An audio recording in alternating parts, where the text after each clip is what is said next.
अभी तक आपने सुना, ये फ्रांसिस डिकोस्टा नाम के एक पुलिस ऑफिसर की कहानी है। फ्रांसिस डिकोस्टा अपनी जिंदगी में दो ही चीजों से प्यार करता था, एक अपनी पुलिस की नौकरी से और दूसरा मार्गरेट से। एक दिन गोवा में एक मर्डर होता है।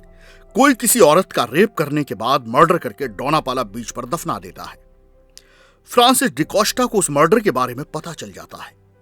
उसे वहां लाश के पास एक पॉकेट पर्स और जेंट्स रिस्ट वॉच भी बरामद होती है, जो किलर की थी। फ्रांसिस डिकोस्टा जानता था कि किलर उन दोनों चीजों को लेने मर्डर स्पॉट पर जरूर आएगा। फ्रांसिस डिकोस्टा मर्डर स्पॉट के बिल्कुल सामने ही एक बंगला रेंट पर लेकर रहने लगता है। वो मौज मस्ती के लिए मार्गरेट को भी अपने पास बुला लेता है। 2 दिन तक कुछ नहीं हुआ, लेकिन तीसरी रात फ्रांसिस डिकोस्टा की आंखों में कामयाबी की हल्की सी चमक पौंधी। एक युवक जिसकी उम्र कोई 23-24 साल थी, रात के 8 बजे उनके मकान के सामने आकर टहलने लगा। वह बार बार उसी जगह को देख रहा था जहां लाश दफन की गई थी। वह युवक लगभग आधा घंटे तक उसी तरह इधर से उधर टहलता रहा और फिर चला गया। चौथी रात भी वह युवक ठीक 8 बजते ही वहां आ गया और इधर से उधर टहलने लगा। डिकोस्टा ने दूरबीन लगाकर उसके चेहरे को देखा। वो बहुत बेचैन नजर आ रहा था। वो कभी कहीं देखता था, कभी कहीं। वह बार बार सिगरेट सुलगा लेता था, उन्हें बड़ी जल्दी जल्दी फूंकता था और फेंक देता था। उस रात भी वह युवक थोड़ी देर टहलने के बाद यूं ही चला गया।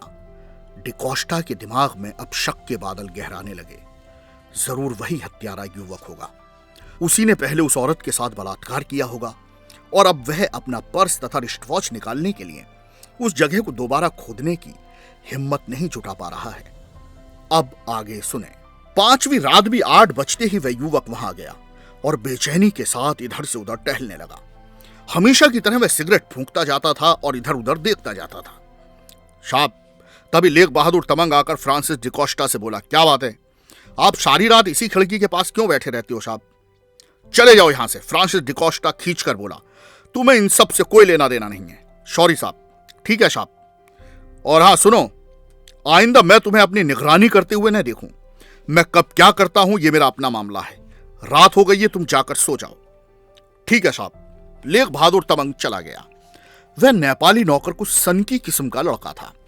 फ्रांसिस डिकोस्टा को ऐसे आदमियों से सख्त नफरत थी जो अपना काम तो सही तरह से करना जानते नहीं और दूसरे के काम में दखलंदाजी करने के लिए बेचैन रहते हैं।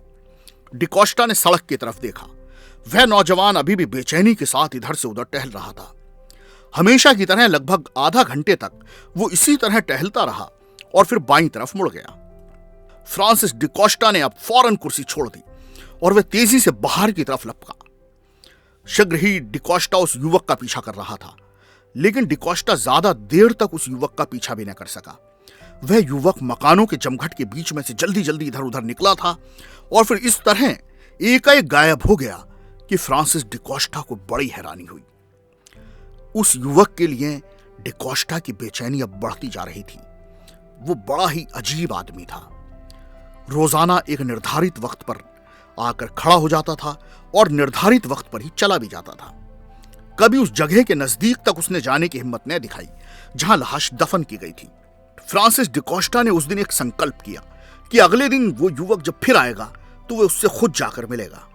उसे अब इस बात में शक था कि वो आएगा, क्योंकि आज उसे अपना पीछा किए जाने का पता चल गया था और मुमकिन है कि वो डर भी गया हो। लेकिन वह युवक छठी रात भी आया और अपने पूर्व निर्धारित समय पर ही आया। फ्रांसिस डिकोस्टा फौरन उठकर उसके पास जा पहुंचा। क्या तुम्हारे पास माचिस होगी? उसने पीछे से पहुंचकर युवक को एकाएक बुरी तरह चौंकाया। हाँ हाँ, क्यों नहीं। युवक ने अपनी जेब से माचिस निकालकर डिकोस्टा की तरफ बढ़ाई। ये लो। फ्रांसिस डिकोस्टा ने एक सिगरेट सुलगाई और फिर नजदीक से उसके चेहरे की तरफ देखा। वो अभी भी थोड़ा घबराया हुआ था, लेकिन वो घबराहट उतनी नहीं थी जितने पहले दिन थी। शायद आहिस्ता आहिस्ता उसका यकीन बढ़ रहा था। क्या बात है? फ्रांसिस डिकोस्टा बोला, तुम कुछ घबराए हुए से नजर आ रहे हो।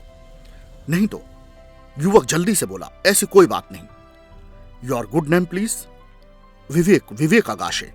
वह थोड़ा हिचकिचाती हुए बोला, मिस्टर विवेक आगाशे। फ्रांसिस डिकोस्टा का शालीन स्वर उभरा। मैं सामने वाले मकान में ही रहता हूं। क्या तुम मेरे साथ एक कप चाय पीना पसंद करोगे? विवेक अगाशे नाम का वह नौजवान फ्रांसिस डिकोस्टा के इस प्रपोजल पर पहले तो चौंका, लेकिन फिर फौरन तैयार हो गया।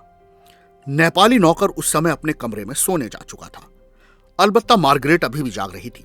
उसी ने किचन में जाकर चाय बनाई और फिर तीनों ने एक साथ बैठकर चाय पी। चाय के दौरान फ्रांसिस डिकोस्टा की विवेक आगाशे से बहुत शॉर्ट में बातचीत हुई।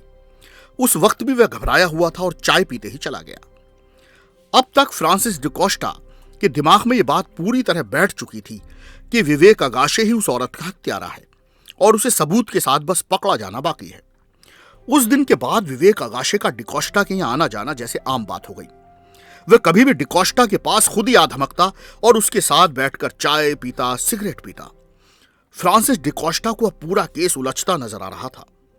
विवेक अगाशे उसके साथ क्या खेल खेल रहा है, यह उसकी समझ से परे था। 10वें दिन दोपहर के लगभग 2 बजे फ्रांसिस डिकोस्टा का एक जूनियर सब इंस्पेक्टर उससे मिलने के लिए उसके पास आया। उसका नाम शशिकांत था। डिकोस्टा को उसकी शक्ल तक से नफरत थी। एक तो शशिकांत उसका प्रबल प्रतिद्वंद्वी था, फिर डिकोस्टा को इस बात का भी शक था कि शशिकांत मार्गरेट को सूंघता हुआ ही उस तक आया होगा। कहो दोस्त, शशिकांत बड़े प्यार से डिकोस्टा के गले मिला। हत्यारे का कुछ पता चला? घबराओ मत, डिकोस्टा बोला। बहुत जल्द हत्यारा जेल की सलाखों के पीछे होगा। That's good news. तभी मार्गरेट भी वहां आ गई और फ्रांसिस डिकोस्टा से लगभग सट कर बैठ गई। शशिकांत के चेहरे पर अजीब से भाव उभरे, जबकि डिकोस्टा मुस्कुराया। अच्छा, अब मैं चलता हूं, एकाएक शशिकांत बोला। अरे बैठो तो, डिकोस्टा बोला। चाय शाय पीकर जाना, बहादुर चाय बनाकर ला रहा है। जल्दी लेग बहादुर तमंग चाय बनाकर ले आया। शशिकांत चाय पीकर उठ खड़ा हुआ। डिकोस्टा उसे छोड़ने बाहर तक गया। फ्रांसिस, शशिकांत बोला, मैंने तुमसे पहले भी कहा था और आज फिर कह रहा हूं, मार्गरेट तुम्हारे स्तर की लड़की नहीं है।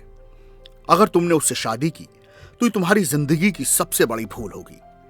उसकी बात सुनकर डिकोस्टा मुस्कुरा दिया। ठीक है, डिकोस्टा बोला, मैं तुम्हारी बात पर विचार करूंगा।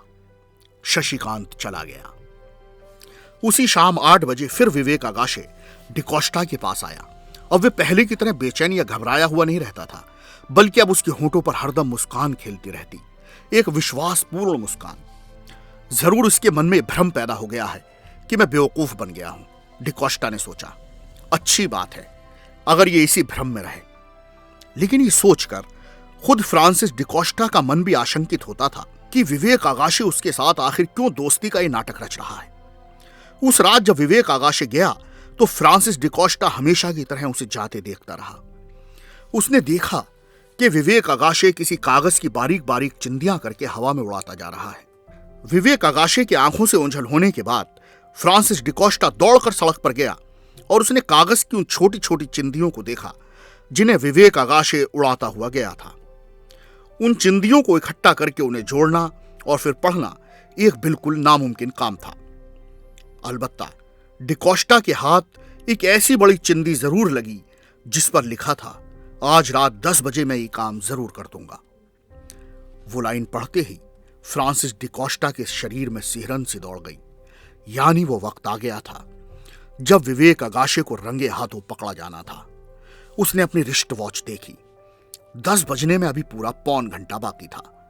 फ्रांसिस डिकोस्टा ने फौरन अपनी रिवॉल्वर चेक की और वह खिड़की के पास कुर्सी पर जा बैठा। अब उसे विवेक अगाशे का इंतजार था। धीरे धीरे वक्त गुजरने लगा। 10 बज गए, 11 बज गए, लेकिन विवेक अगाशे न आया। जब 12 बजे भी फ्रांसिस डिकोस्टा को दूर दूर तक विवेक अगाशे का कुछ अता पता न दिखाई दिया तो वह झुंझलाकर कुर्सी से उठा और उस कमरे की तरफ बढ़ा जिसमें मार्गरेट सोई हुई थी।